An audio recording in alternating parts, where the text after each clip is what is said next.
You ever wondered why the universe sends you someone you can't hold on to? Why it creates such a powerful, soul-shattering connection only for it to be impossible? It's heartbreaking to feel such a genuine, intense bond and yet know deep down that it can't work. No matter how much you both want it, life, whether because of timing, circumstance, or your own development, has other plans. In moments like these, you realize the universe doesn't always send us people to stay forever. Sometimes it brings them just to ignite something within us we would never have discovered otherwise. Carl Jung had the idea that meaningful connections arise not from logic or planning, but from the unconscious, like a call from your inner depths to evolve. When two people meet and there's instant chemistry, it's rarely about building a comfortable, predictable life together. Much more often, it's about shaking you up, pushing you into a transformation that might otherwise have taken years or never happened at all. You meet someone, and suddenly old wounds you thought long forgotten resurface. Buried insecurities surface, and long-silenced dreams begin to whisper again. This isn't an accident, it has a purpose. A part of you wants to cling to this person, to make something solid out of them. But a wiser part of you knows it was never about possessing them. It was about waking you up. Our hearts yearn for safety, for belonging, for a love that lasts forever. But our souls hunger for growth, truth, and awakening. And sometimes those longings pull in opposite directions, tearing us apart from within. You can love someone with all your heart and still know they're not meant for your path in life. Love isn't always the destination. Sometimes it's just the door, and when you step through, that door closes behind you. Jung spoke of synchronicity, those moments when people or events converge not by chance, but through a deeper order in the universe. When you meet someone and immediately feel that overwhelming sense of familiarity, it's not just chemistry. It's as if two timelines collide, orchestrated by forces we can't see. The pain that comes afterward isn't a mistake. It's in the armor you've built for yourself. You may wonder, if the universe wanted to teach me something, why did it have to hurt so much? Why would it give me something so beautiful, only to take it away? But growth doesn't happen in comfort zones. It's the tug, the yearning, the unanswered questions that lead you to parts of yourself you would never have discovered otherwise. In the loss of that person, you find parts of yourself you didn't know were missing. The universe doesn't play by our rules of fairness. It doesn't care whether something is easy or hard. It's about expansion, awakening. And sometimes that happens at the expense of what you wanted most. That person you can't stop thinking about wasn't sent to punish you. They were a mirror, a spark, a messenger carrying a piece of your soul's unwritten history. You had to meet them, you had to love them. And yes, you had to lose them, because in that loss, you rediscovered something essential about yourself. Something that no amount of safe, simple love could ever have shown you. When someone stays in your heart, it's because they touched parts of you that hadn't finished growing. They awakened something in you that had been sleeping and pulled you toward a life that was actually waiting for you. Not because they were supposed to stay, but because they were supposed to open the door you were too afraid to open on your own. It hurts like hell, it feels unfair, it's confusing, but instead of asking yourself why they left, ask yourself, what did they awaken in me? That's where the true meaning lies. Maybe he reminded you how deeply you can feel after years of numbing yourself.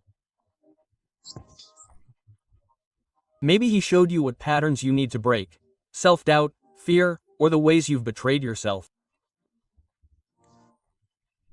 Maybe he cracked open your heart, proving that vulnerability isn't a flaw, but the heartbeat of life itself. Jung said that when two people meet, it's like mixing two chemicals. If there's a reaction, both are forever changed. You met him, and you're different now. He touched something inside you that goes deeper than mere emotions. He shifted your very being. That shift was the point, not the fairy tale ending you might have hoped for. You're not weak because it still hurts. You're not broken because you can't let go. You're simply human. And your soul knows that some connections are meant to leave a mark, because you're never the same afterward.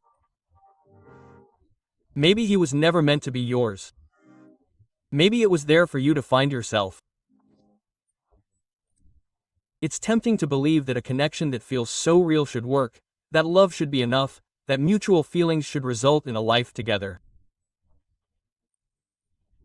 But the truth is rawer, deeper, than we want to admit. Not every true connection is meant to last. Some are meant to flare up briefly and intensely and then burn out, leaving ashes instead of a foundation.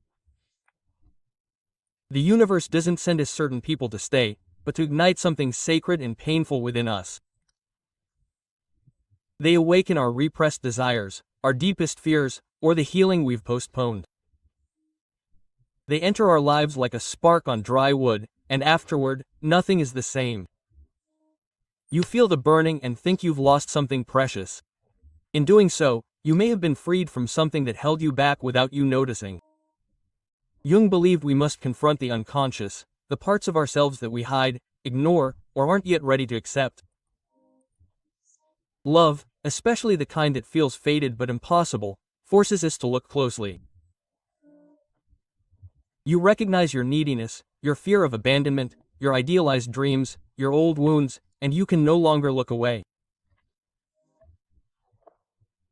When two souls find each other but can't stay together, it's often because their encounter was meant to ignite something, not build something lasting. One soul was meant to spark the other's growth, to mirror truths you couldn't see on your own. And when that mirror has done its job, the connection fades not out of cruelty but because it's fulfilling. You may think you failed because it didn't last, but perhaps holding on would have only chained you to the version of yourself you should have left behind long ago. We want relationships to be safe havens, places to rest. But some of the most important connections are storms, wild, beautiful, and transformative. They tear apart everything that is fake, leaving you naked, vulnerable, afraid. But it is in that very fear that you find your true strength, the parts of yourself that have been buried under years of caution.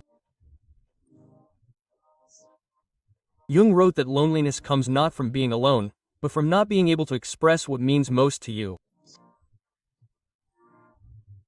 Meeting someone who truly sees you, who recognizes the parts you've hidden, can be exhilarating and terrifying at the same time. You suddenly realize how much you've dimmed your light, sanded down your edges, just to fit in. Sometimes the universe sends you someone who shatters your silence, forces you to face what you've repressed, someone who came not to live behind your walls, but to tear them down.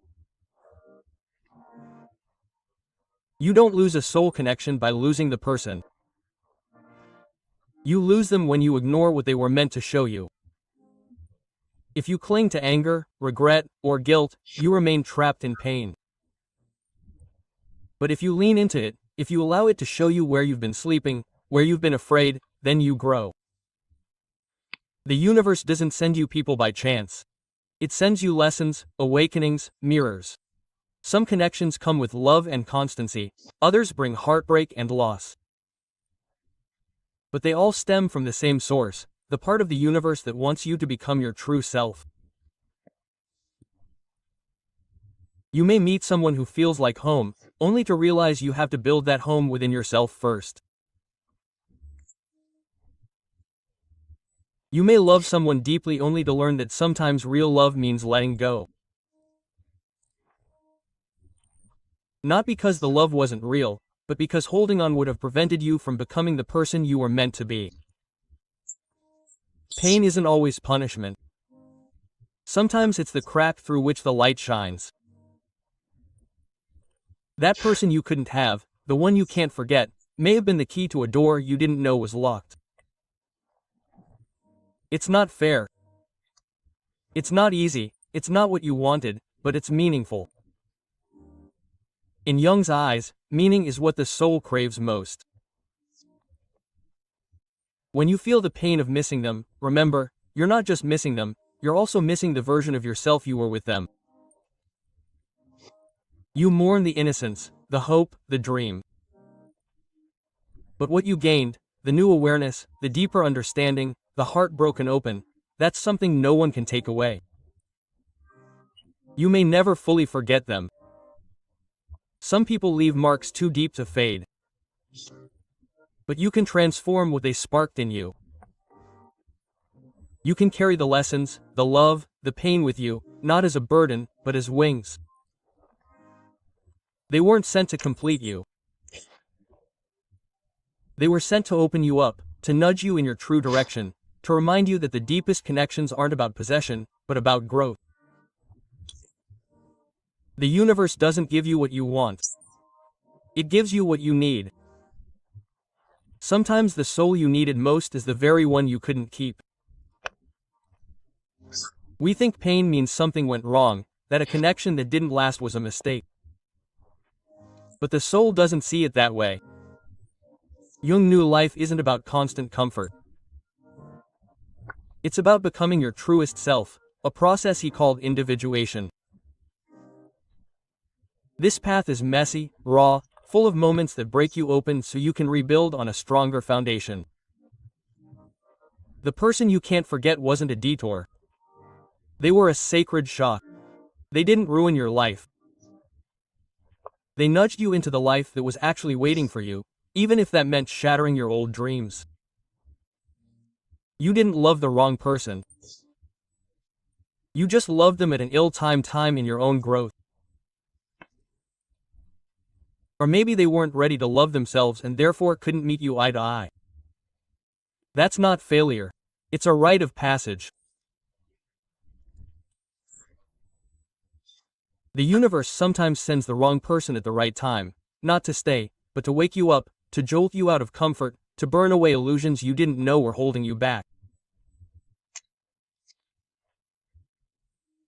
It feels cruel because it touches your deepest hopes. The hope that love heals all, that connection ends loneliness, that someone else can be your anchor. But no one can be your anchor. No one can fill the lesson you haven't filled yourself. Those who leave show you how desperately you still need to return to your own soul. When you meet someone who makes you feel alive in a way you never thought possible and then they disappear, you're suddenly left standing in the ashes, realizing that that feeling of aliveness never really came from them, but was always inside you. They didn't give you anything you were missing, they showed you what had been dormant inside you for a long time. Now the hard part begins. Keeping that fire alive without someone else stoking it for you. It's easy to romanticize such connections, to hold on to the hope that one day it might work out, that it was just the timing. Maybe that's even possible, but if you cling to that hope, you miss the real thing, to turn what they awakened in you into the being you're becoming. Jung said, "What you repress, stays." If you reject the loss, the grief, the growth, you remain trapped, waiting, yearning in a story that has long since given you what it should. The universe doesn't waste energy. Every soul you meet, even the ones who painfully leave you behind, has a purpose. Stop asking, "Why couldn't we stay together?" Start asking, "What was I supposed to learn from this?" That's when your next chapter begins. Maybe they showed you how deeply you can love. Maybe they triggered an anger within you that you needed to confront. Maybe they mirrored fears you'd repressed or pulled out the most honest parts of yourself that you'd hidden away. Or they showed you how much more you're capable of. Not every connection is meant to last forever. Some are meant to ignite, to enliven, to awaken. You may mourn the loss, the future that isn't happening, but don't lose sight of what you've gained. a deeper connection to yourself, a more honest relationship with your own soul. There's a very special kind of grief that comes when you realize the universe sent you love, not to keep, but to change you. It's gentler than heartbreak, heavier than sadness. It's mourning a previous version of yourself, an old way of looking at the world. Yet beneath that grief lies gratitude for having felt something so real, for having loved so bravely, for having been broken so openly that new light could enter. It's tempting to become bitter, to blame them, the universe, or yourself. But bitterness is just pain that refuses to grow. Your soul didn't come here to stay bitter. It came here to evolve. You are no longer the same person you were before this encounter. That's no accident. That's the point. Maybe you can't be with that person. Maybe you were never meant to be. But you can honor what they gave you. The fire, the courage, the clarity. They were a bridge, not a home, a storm, not a safe haven, a lesson, not a life partnership. If you take that truth with you, if you let the love, the pain, and the awakening shape you without closing your heart, none of it will have been in vain. You didn't lose them, you found yourself, and that's exactly why they came. Some connections aren't meant to be easy. They don't fit smoothly into your life or give you comfort without a price. They're there to shake you, to awaken the parts of you that were still sleeping, still afraid, still hiding. When you meet someone you can't be with, it challenges everything you thought you knew about love, destiny, and your own needs. It makes you think about whether love means holding on, whether connection really has to be forever, or whether love is perhaps greater than possession. Jung believed that we are attracted to people who carry parts of ourselves that we ourselves need to reclaim. Sometimes these pieces come wrapped in joy and shared dreams. Sometimes in chaos, longing, and loss. Both are real, both are sacred. The person you couldn't keep wasn't a mistake. They were an awakening. They came to show you that your heart is capable of more than just surviving. They came to prove to you that pain doesn't mean something went wrong, but that something truly mattered. There will be moments when the pain returns, when a memory, a song, or a scent brings it back so vividly that it feels as if they're still here. Let it happen. Don't fight it. Pain doesn't mean you're broken. It means you lived. When the tug returns, don't ask yourself, why her? Instead, ask, what brought her to life in me? The universe isn't cruel. It's precise. It doesn't give you the encounters you want, but the ones you need. It strips away illusions so that something true can grow. The deeper the connection, the greater the change it demands. If you're grieving for someone you can't be with, honor that grief. Honor the love, even if it didn't end the way you hoped. Honor the growth, the expansion, the parts of yourself you discovered through them. And then slowly, without forcing it, build a life that celebrates what they awakened in you. Not a life defined by their absence, but by the aliveness they ignited within you. The true tragedy isn't losing them, but losing the person you became because of them. You carry the lesson, you carry the fire, you carry the love. They were a chapter, not the whole book. And sometimes the most beautiful chapters are the ones you can't return to, cherished only in quiet gratitude. Thank you for being here, for tapping into the messy, uncomfortable parts of yourself, for asking yourself questions that have no easy answers. If this has touched you, if you yourself have ever felt the pain of a connection you couldn't maintain, you are not alone. I would love to read your story in the comments. Putting it into words can sometimes be a small act of healing. If this moved you, perhaps give the post a like. That way these words will find others who are also quietly walking this path. And if you would like to continue on these deep paths of growth, change, and soul awakening, please stay here. There are still many stories to discover, many truths to rediscover, and perhaps a few more awakening moments waiting exactly where you least expect them.